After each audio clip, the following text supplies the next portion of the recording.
Today we shall reflect on the theme, Building Human Communities. The readings of today invite us in a very special way to this call of building human communities. And how can we do this? Through our words, through our actions, through our gestures and deeds. We are in a way called to build the kingdom of God and to build a proper, loving human community around us.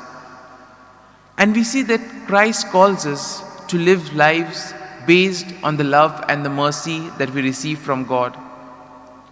But in today's world, as we see, it is difficult to forgive others. Of course, we are all humans, we have emotions, we get hurt, and sometimes we tend to harbor these emotions.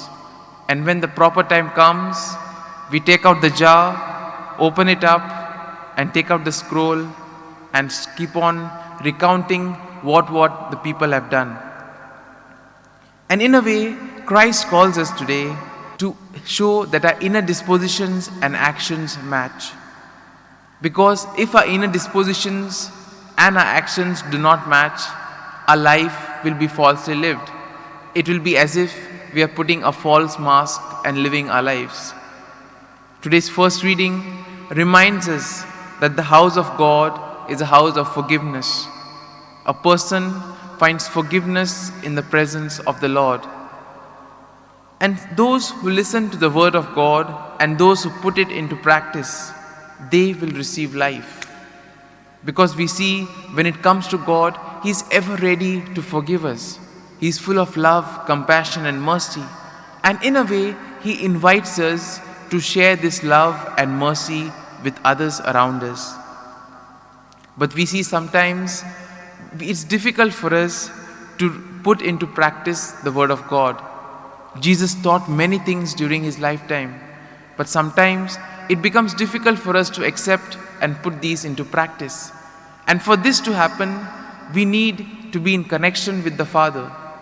We need to accept what Jesus has taught us, and we need to ask Him for the grace to put it into practice. A glance at the gospel reveals that Jesus calls us to be people of mercy and forgiveness. In a way, Jesus asks us to focus on transparency. Now we know that Jesus was a very practical man, and He uses practical examples from day-to-day life in order to explain to the people that first, everything in the heart should be clean. He says, do not allow the seed of anger and evil to grow in the heart. Now Christ gives an examples regarding keeping the commandments to His disciples. And here He says that it's not only the one who kills, but even one who has insulted the other person is equally liable to judgment. Which goes to show that Christ emphasizes that we need to live lives based on what He has taught us. Another classic example which He gives is about making peace with someone before going to court. And as we know, sometimes even in relationships, in friendships, in a way, if you lose a little bit, you tend to gain a lot in the long run. And similarly, Jesus says here that sometimes our ego comes in the way. Sometimes because of our ego, we tend to hold on to certain things. And in the long run, we see that affects us. Similarly, we see that the scribes and the Pharisees were stuck on the legal observances of the law.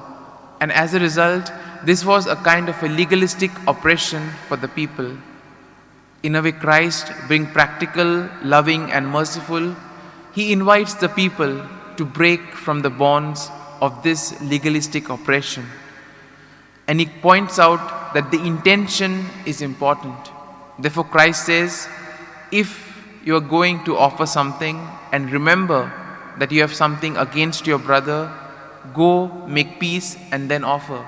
Because when you offer something, even when we come to church, if we have something, some grudge, then we won't be able to offer our pure selves to the Lord. And we see that it's only God's purifying love and mercy that can free us from bitterness and anger.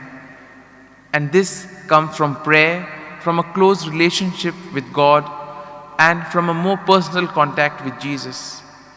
In a special way, let us ask for the grace that we too may imbibe this love, forgiveness, and mercy from Jesus, and that we too may be able to share it with those around us.